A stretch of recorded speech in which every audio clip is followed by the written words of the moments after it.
ನನ್ನ ಎಲ್ಲ ರೈತ ಸ್ನೇಹಿತರಿಗೆ ನಮಸ್ಕಾರ. ಒಂದು ಕ್ಷಣ ಯೋಚನೆ ಮಾಡಿ, ನಾವು ಸಾವಿರಾರು ರೂಪಾಯಿ ಖರ್ಚು ಮಾಡಿ ಬೆವರು ಸುರಿಸಿ ತಂದ ಆ ಡಿಎಪಿ ಗೊಬ್ಬರ ಅದು ನಮ್ಮ ಬೆಳೆಗೆ ಸಿಗದೇನೆ ಹಾಕಿದಷ್ಟೇ ವೇಗವಾಗಿ ಮಣ್ಣಲ್ಲಿ ಮಾಯ ಆಗ್ತಿದೆ ಅಂದ್ರೆ ಹೇಗಾಗ್ಬೇಡ ಹೇಳಿ? ಅಯ್ಯೋ, ಇದು ಸುಳ್ಳಲ್ಲ, ಇದು ಕಟು ಸತ್ಯ. ಬನ್ನಿ, ನಮ್ಮ ಹೊಲದಲ್ಲೇ ಅಡಗಿರೋ ಈ ದೊಡ್ಡ ರಹಸ್ಯವನ್ನ, ಈ ರಂಜಕ ರಾಮಾಯಣವನ್ನ ಇವತ್ ಪೂರ್ತಿಯಾಗಿ ಬಿಡಿಸಿ ನೋಡೇ ಬಿಡೋಣ. ಈ ಸ್ಕ್ರೀನ್ ಮೇಲೆ ಕಾಣ್ತಿರೋ ಸಂಖ್ಯೆಯನ್ನ ಒಂದ್ಸಲ ಸರಿಯಾಗಿ ನೋಡಿ. ಇದು ನಮ್ಮನ್ನ ಬೆಚ್ಚಿ ಬೀಳ್ಸೋ ಸತ್ಯ. ನಾವು ನಮ್ಮ ಹೊಲಕ್ಕೆ ಹಾಕುವ ಪ್ರತಿ 1 ಚೀಲ ಡಿಎಪಿಯಲ್ಲಿ 70% ರಂಜಕ ಗಿಡಕ್ಕೆ ಸಿಗೋದೇ ಇಲ್ಲ.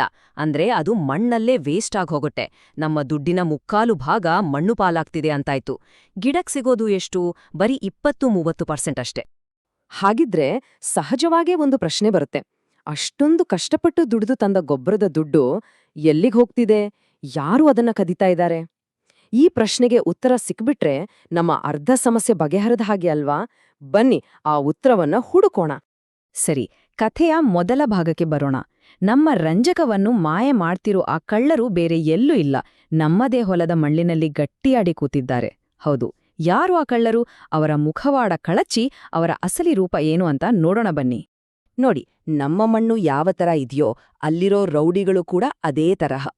ಈಗ ಕೆಂಪು ಮಣ್ಣು ಅಂದ್ರೆ ಸ್ವಲ್ಪ ಹುಳಿ ಇರುತ್ತಲ್ಲ, ಮಣ್ಣಲ್ಲಿ ಕಬ್ಬಿಣ ಮತ್ತು ಅಲ್ಯೂಮಿನಿಯಂ ಅನ್ನೋ 2 ಜಟ್ಟಿಗಳಿರ್ತಾರೆ. ನಾವು ಡಿಎಪಿ ಹಾಕಿದ ಕೂಡ್ಲೆ ಇವರಿಬ್ರು ರಂಜಕದ ಮೇಲೆ ಮುಗಿಬಿದ್ದು ಅದನ್ನ ಒಂದು ಕಬ್ಬಿಣದ ಕಡ್ಲೆ ತರ ಮಾಡಿಬಿಡ್ತಾರೆ. ಅದನ್ನ ಗಿಡ ತಿನ್ನೋಕಾಗತ್ತಾ? ಸಾಧ್ಯವೇ ಇಲ್ಲ. ಇನ್ನು ನಮ್ಮ ಕಪ್ಪು ಮಣ್ಣು ಅಂದ್ರೆ ರಾಯಚೂರು, ಯಾದಗಿರಿ ಕಡೆ ಇರುತ್ತಲ್ಲ, ಅಲ್ಲಿ ಕ್ಯಾಲ್ಶಿಯಂ ಅನ್ನೋ ದೊಡ್ಡ ಸಾಹುಕಾರ ಇರ್ತಾನೆ. ಈತ ರಂಜಕದ ಜೊತೆ ಸೇರ್ಕೊಂಡು ಸುಣ್ಣದ ಕಲ್ಲಿನ ಹಾಗೆ ಗಟ್ಟಿ ಮಾಡ್ಬಿಡ್ತಾನೆ. ಒಟ್ಟಿನಲ್ಲಿ ಆಗೋದು ಎಷ್ಟೇ, ನಾವು ಹಾಕಿದ ರಂಜಕ ಮಣ್ಣಿನಲ್ಲಿ ಒಂದು ಫಿಕ್ಸ್ಡ್ ಡೆಪಾಸಿಟ್ ಆದ ಹಾಗೆ ಆಗ್ಬಿಡುತ್ತೆ. ಅಂದ್ರೆ ದುಡ್ಡು ನಮ್ದೇ ಅಕೌಂಟ್ನಲ್ಲಿದೆ, ಆದ್ರೆ ನಮಗೆ ಬೇಕಾದಾಗ ತೆಗಿಯಕ್ಕಾಗಲ್ಲ. ಅದೇ ರೀತಿ ಗೊಬ್ಬರ ನಮ್ದೇ ಹೊಲದಲ್ಲಿದೆ, ಆದ್ರೆ ನಮ್ಮ ಗಿಡಕ್ಕೆ ಅದನ್ನ ತೆಗೆದುಕೊಳ್ಳೋಕೆ ಆಗ್ತಿಲ್ಲ. ಇನ್ನೂ ಸರಳವಾಗಿ ಹೇಳ್ಬೇಕು ಅಂದ್ರೆ, ಗಿಡದ ಮುಂದೆ ಊಟದ ತಟ್ಟೆ ಇಟ್ಟು ಅದರ ಕೈಗಳನ್ನ ಕಟ್ಟಿಹಾಕಿದ ಹಾಗೆ. ರೈತ ದುಡ್ಡು ಖರ್ಚು ಮಾಡಿ ಊಟ ಬಡಿಸಿದ್ದಾನೆ, ಆದರೆ ಬೆಳೆ ಮಾತ್ರ ಹಸಿವಿನಿಂದ ಬಳಲ್ತಿದೆ. ಇದಕ್ಕಿಂತ ದೊಡ್ಡ ದುರಂತ ಇನ್ನೊಂದಿದ್ಯಾ? ಆದ್ರೆ ಪ್ರತಿ ಕಳ್ಳನಿಗೂ ಒಬ್ಬ ಪೊಲೀಸ್ ಇದ್ದೇ ಇರ್ತಾನಲ್ವಾ? ಚಿಂತಬೇಡಿ, ಈ ರಂಜಕದ ಕಳ್ಳರನ್ನ ಹಿಡ್ದು ಆ ಲಾಕನ್ನ ಮುರಿಯೋಕೆ ನಮ್ಮದೇ ಮಣ್ಣಿನಲ್ಲಿ ಒಂದು ಪೊಲೀಸ್ ಪಡೆ ಇದೆ. ಹೌದು, ಕಥೆಯ ನಿಜವಾದ ಹೀರೋಗಳನ್ನ ಪರಿಚಯ ಮಾಡಿಕೊಳ್ಳೋ ಸಮಯ ಬಂದಿದೆ. ಈ ನಮ್ಮ ಸೂಪರ್ ಹೀರೋಗಳ ಹೆಸರೇ PSB, ಅಂದ್ರೆ ಫಾಸ್ಫೇಟ್ ಸಾಲ್ಯುಬಲೈಸಿಂಗ್ ಬ್ಯಾಕ್ಟೀರಿಯಾ. ಇವು ಕಣ್ಣಿಗೆ ಕಾಣದ ಕೋಟ್ಯಾಂತರ ಸೂಕ್ಷ್ಮಾಣು ಜೀವಿಗಳು. ಇವುಗಳ ಹತ್ರ ಒಂದು ಸೂಪರ್ ಪವರ್ ಇದೆ. ಅದೇನಂದ್ರೆ, ಮಣ್ಣಿನಲ್ಲಿ ಕಲ್ಲಾಗಿ ಕೂತ ರಂಜಕವನ್ನು ಕರಗಿಸಿ ಅದನ್ನ ಗಿಡಗಳಿಗೆ ಸಿದ್ಧವಾದ ಊಟದ ರೂಪದಲ್ಲಿ ಕೊಡೋದು. ಹಾಗಾದ್ರೆ ಈ ಸೂಕ್ಷ್ಮಜೀವಿ ಪೊಲೀಸ್ ಪಡೆ ಹೇಗೆ ಕೆಲಸ ಮಾಡುತ್ತೆ? ಇವರ ಹತ್ರ ಯಾವ ಅಸ್ತ್ರ ಇದೆ? ಆಶ್ಚರ್ಯ ಅಂದ್ರೆ, ಅವರ ಬಳಿ ಇರೋದು ನಾವೆಲ್ಲ ದಿನ ಬಳಸೋ ಒಂದು ಸರಳವಾದ ನಿಂಬೆ ರಸದ ಮ್ಯಾಜಿಕ್. ಬನ್ನಿ, ಆ ಮ್ಯಾಜಿಕ್ ಏನು ಅಂತ ನೋಡೇ ಬಿಡೋಣ. ನೋಡಿ, ಇದು ತುಂಬಾನೇ ಸರಳ. ಮೊದಲು ಈ PSB ಬ್ಯಾಕ್ಟೀರಿಯಾಗಳು ರಂಜಕ ಲಾಕ್ ಆಗಿರೋ ಕಲ್ಲಿನ ಹತ್ರ ಹೋಗುತ್ತೆ. ನಂತರ ಅವು ತಮ್ಮ ದೇಹದಿಂದ ನಿಂಬೆ ರಸ ಅಥವಾ ವಿನೆಗರ್ ತರಹ ಇರೋ ಸಾವಯವ ಆಮ್ಲವನ್ನ ಬಿಡುಗಡೆ ಮಾಡ್ತವೆ. ಈಗ ನಮ್ಮ ಮನೇಲಿ ನೆಲದ ಮೇಲಿರೋ ಸುಣ್ಣದ ಕಲೆಗೆ ನಿಂಬೆ ರಸ ಹಾಕಿದಾಗ ಚುರ್ರಂತ ಸದ್ದು ಮಾಡಿ ಕರಗುತ್ತಲ್ಲ, ಹೌದು, ಅದೇ ರೀತಿ ಆ ಆಸಿಡ್ ಬಿದ್ದ ತಕ್ಷಣ ನಮ್ಮ ಮಣ್ಣಿನ ರೌಡಿಗಳಾದ ಕ್ಯಾಲ್ಶಿಯಂ ಮತ್ತೆ ಕಬ್ಬಿಣ ರಂಜಕವನ್ನ ಬಿಟ್ಟು ಓಡಿ ಹೋಗ್ತವೆ. ಕೊನೆಗೆ ಬಂಧಮುಕ್ತವಾದ ರಂಜಕವನ್ನ ನಮ್ಮ ಗಿಡ ಆರಾಮಾಗಿ ಹೀರ್ಕೊಳತಾ. ಅಷ್ಟು ಸರಳ. ಸರಿ, ಈ ವಿಜ್ಞಾನದ ಕಥೆಯೆಲ್ಲ ಅರ್ಥವಾಯ್ತು.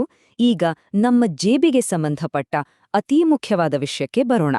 ಜಾಣ ರೈತರು ಈ ಜ್ಞಾನವನ್ನ ಬಳಸಿ ಕಡಿಮೆ ಖರ್ಚಿನಲ್ಲಿ ಹೆಚ್ಚು ಲಾಭ ಪಡೆಯೋದು ಹೇಗೆ?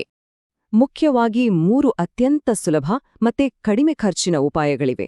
ಮೊದಲನೆಯದು, ಬಿತ್ತನೆ ಮಾಡೋ ಮುಂಚೆ PSB ಎಂದ ಬೀಜೋಪಚಾರ ಮಾಡೋದು. ಎರಡನೆಯದು, DAP ಜೊತೆ ತಿಪ್ಪೆ ಗೊಬ್ಬರವನ್ನ ಬೆರೆಸಿ ಒಂದು ಮ್ಯಾಜಿಕ್ ಮಾಡೋದು. ಮೂರನೆಯದು, VAM ಅನ್ನೋ ಇನ್ನೊಂದು ಮಿತ್ರ ಜೀವಿಯನ್ನ ಒಂದು ಎಕ್ಸ್ಟೆನ್ಷನ್ ವೈರ್ ರೀತಿ ಬಳಸೋದು. ಈ ಲೆಕ್ಕಾಚಾರವನ್ನ ಒಂದ್ಸಲ ನೋಡಿ. 1 ಚೀಲ DAPಗೆ ಸುಮಾರು 1350 ರೂಪಾಯಿ ಆಗತ್ತೆ. ಅದರಲ್ಲಿ ಗಿಡಕ್ಕೆ ಸಿಗೋದೆಷ್ಟು? ಕೇವಲ 300-400 ರೂಪಾಯಿ ಮೌಲ್ಯದ ಗೊಬ್ಬರ ಅಷ್ಟೇ. ಆದ್ರೆ 1 ಎಕರೆಗೆ PSB ಬೀಜೋಪಚಾರ ಮಾಡೋಕ್ಕೆ ತಗೊಳ್ಳೋ ಖರ್ಚು ಕೇವಲ 50-100 ರೂಪಾಯಿ. ಇದು ಹೊಸದಾಗಿ ಗೊಬ್ಬರ ಹಾಕೋದಲ್ಲ, ಬದ್ಲಿಗೆ ಈಗಾಗ್ಲೇ ನಮ್ಮ ಹೊಲದಲ್ಲಿ ಟನ್ಗಟ್ಲೆ ಇರೋ ರಂಜಕವನ್ನೇ ಗಿಡಕ್ಕೆ ಸಿಗೋ ಹಾಗೆ ಮಾಡತ್ತೆ. ನೀವೇ ಹೇಳಿ, ಯಾವುದು ಜಾಣತನದ ಆಯ್ಕೆ? ಇನ್ನೊಂದು ಚಾಣಾಕ್ಷ ತಂತ್ರ ಇದೆ. ಒಂದು ವೇಳೆ ನಾವು ಡಿಎಪಿ ಹಾಕ್ಲೇಬೇಕು ಅಂಟಿದ್ರೆ ಅದನ್ನ ನೇರವಾಗಿ ಮಣ್ಣಿಗೆ ಹಾಕ್ಬೇಡಿ. ಒಂದು ಚೀಲ ಡಿಎಪಿಯನ್ನ ಚೆನ್ನಾಗಿ ಕಳಿತಿರೋ 5ರಿಂದ 10 ಬುಟ್ಟಿ ತಿಪ್ಪೆಗೊಬ್ಬರದ ಜೊತೆ ಚೆನ್ನಾಗಿ ಕಲಸಿ. ಹೀಗೆ ಮಾಡಿದ್ರೆ ಆ ತಿಪ್ಪೆಗೊಬ್ಬರ ಇದೆಯಲ್ಲ, ಅದು ಡಿಎಪಿ ಸುತ್ತ ಒಂದು ರಕ್ಷಣಾ ಕವಚದ ಹಾಗೆ ಕೆಲಸ ಮಾಡುತ್ತೆ. ಇದು ಮಣ್ಣಿನಲ್ಲಿರೋ ಕಳ್ರು ರಂಜಕವನ್ನ ತಕ್ಷಣವೇ ಲಾಕ್ ಮಾಡದಂತೆ ತಡೆಯುತ್ತೆ. ಈಗ ಈ ಇಡೀ ವಿಶ್ಲೇಷಣೆಯ ಸಾರಾಂಶಕ್ಕೆ ಬರೋಣ. ನಮ್ಮ ಹೊಲದ ನಿಜವಾದ ಸಂಪತ್ತು ಯಾವುದು ಮತ್ತು ಅದನ್ನು ನಾವು ಹೇಗೆ ಕಾಪಾಡಿಕೊಳ್ಬೇಕು ಅನ್ನೋದನ್ನ ಅರ್ಥ ಮಾಡಿಕೊಳ್ಳೋಣ. ಕೊನೆಗೆ ನಾವು ಅರ್ಥ ಮಾಡಿಕೊಳ್ಳಬೇಕಾದ ಸತ್ಯ ಇದುವೇ. ಪ್ರತಿ ವರ್ಷ ಸಾವಿರಾರು ರೂಪಾಯಿ ಖರ್ಚು ಮಾಡಿ ಹೊಸದಾಗಿ ಡಿಎಪಿ ಸುರಿಯೋ ಬದಲು ಕೇವಲ 100 ರೂಪಾಯಿಯ ಪಿಎಸ್ಬಿ ಬಳಸಿ ನಮ್ಮ ಹೊಲದಲ್ಲಿ ಈಗಾಗಲೇ ಫಿಕ್ಸ್ಡ್ ಡೆಪಾಸಿಟ್ ಆಗಿರೋ ಹಳೆಯ ರಂಜಕವನ್ನೇ ಕರಗಿಸಿ ಬಳಸುವುದು ನಿಜವಾದ ಜಾಣತನ. ಇದರಿಂದ ರೈತರ ಜೇಬಿಗೂ ಲಾಭ, ನಮ್ಮ ಭೂಮಿತಾಯಿಗೂ ಲಾಭ. ಆದ್ರೆ ಒಂದು ಕೊನೆಯ ಮಾತು, ಈ ಪಿಎಸ್ಬಿ ಅನ್ನೋ ಪೊಲೀಸ್ ಪಡೆ ಚೆನ್ನಾಗಿ ಕೆಲ್ಸ ಮಾಡ್ಬೇಕಂದ್ರೆ ನಮ್ಮ ಮಣ್ಣು ಆರೋಗ್ಯವಾಗಿರ್ಬೇಕು. ಅದ್ರಲ್ಲಿ ಜೀವಾಣುಗಳಿಗೆ ಬೇಕಾದ ಸಾವಯವ ಇಂಗಾಲ ಇರ್ಬೇಕು. ಹಾಗಾದ್ರೆ ಒಂದು ಕ್ಷಣ ಯೋಚ್ನೆ ಮಾಡಿ, ನಮ್ಮ ಹೊಲದ ಮಣ್ಣು ಜೀವಂತವಾಗಿದ್ಯಾ ಅಥವಾ ರಾಸಾಯನಿಕಗಳಿಂದ ಸತ್ತಿದ್ಯಾ? ಈ ಪ್ರಶ್ನೆಯ ಉತ್ತರ ನಮ್ಮ ಮುಂದಿನ ಕೃಷಿಯ ಭವಿಷ್ಯವನ್ನೇ ನಿರ್ಧರಿಸುತ್ತೆ. ಯೋಚಿಸಿ.